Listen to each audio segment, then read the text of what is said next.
My mother was not an American when she crossed the border for the first time, headed south from Quebec as part of a wave of thousands of workers and farmers seeking manufacturing jobs in the industrial Northeast. But her skin was white, and her father had citizenship, so they didn't have to deal with racist Minutemen vigilantes at the border, private for-profit detention centers for undocumented Americans, or violent immigration, customs, and enforcement raids at home, work, or school. They were allowed to pass in relative safety and peace. Many years later, she gave birth to 2 children and taught me my ABCs in this language, watching Mr. Rogers and Sesame Street. And though I am choosing not to have children of my own, the ones that I adopt will learn the same through symbols like these. A is for agriculture, which is better than cattle, corn, soy, or wheat deforestation. It takes 12 million metric tons of grain to feed and raise 3 million metric tons of edible beef. Take that same fuel and give it to human bellies, you could feed 4 times the people and prevent the slashing and burning of nearly 100% the forest, not to mention 40% the drinkable water.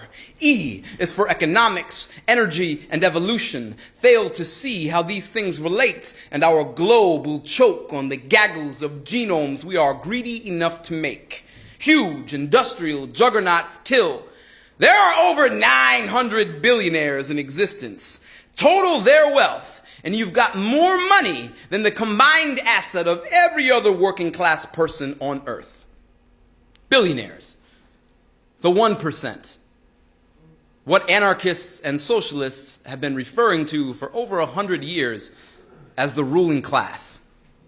All colors, cultures, and skin tones from the United Kingdom, Saudi Arabia, Nigeria, and New American Rome, all blue-blooded, white-collared with apathy-colored eyes. Now go back and hold on to I. It's important, like conservation, contraceptives, recycling, and research. L is not for love of poetry or hip-hop, but for logic. If the population of this world doubles in size 40 times over the next 200 years, there will be no room to run, farm, or breathe.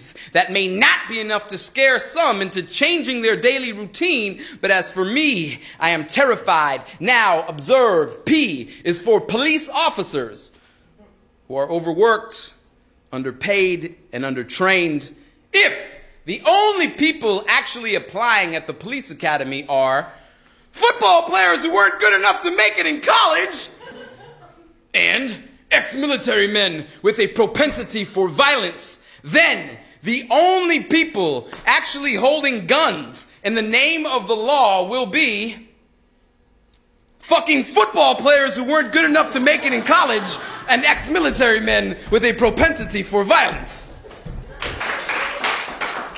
P is also for petroleum, oil, plastic, and practically every product and package within consumer reach or access. It's the same exact substance over which wars are fought, only in different chemical form.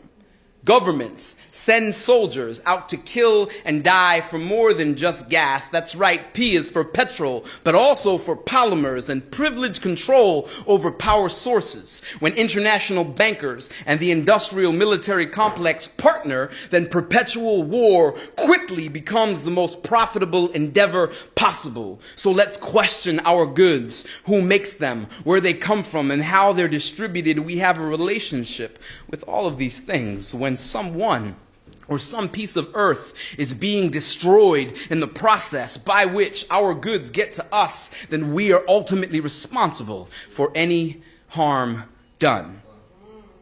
That's why responsible consumers separate trash unfailingly, paper, plastic, and glass. V is for vegan, and that's where it's at.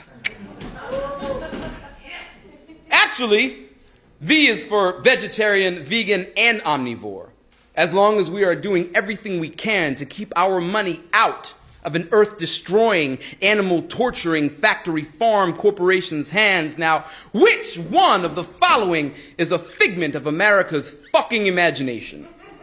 Is it A, Superman has X-ray vision, or B, diamonds are still being mined by actual slaves in the present-day Congo, where servants are subjected to several layers of X-ray radiation every single day just to make certain that no one is stealing? A decade after the story already broke in mainstream U.S. media, without very many slam poets or MCs writing very many letters to their legislators or editors, and hip-hop and R&B have become some of the biggest investors in a venture destined to keep blood diamond mines alive and bleeding. You and I can make a difference by not purchasing slave diamonds to symbolize our love and the ring of its meaning. Now they say that at poetry slams and protests that we are preaching to the choir, that our real goal should be to get the ideas presented here to the outside world, but we are not the choir. We are not the fucking choir. I don't believe that we are working as hard as possible. I don't see us doing everything that we can, and evolution has to move faster than this. Z is not for Zion or Zechariah, but for Zenith. If you and I sacrifice our surplus till everyone has food, health care, and a bed, then we can reach it.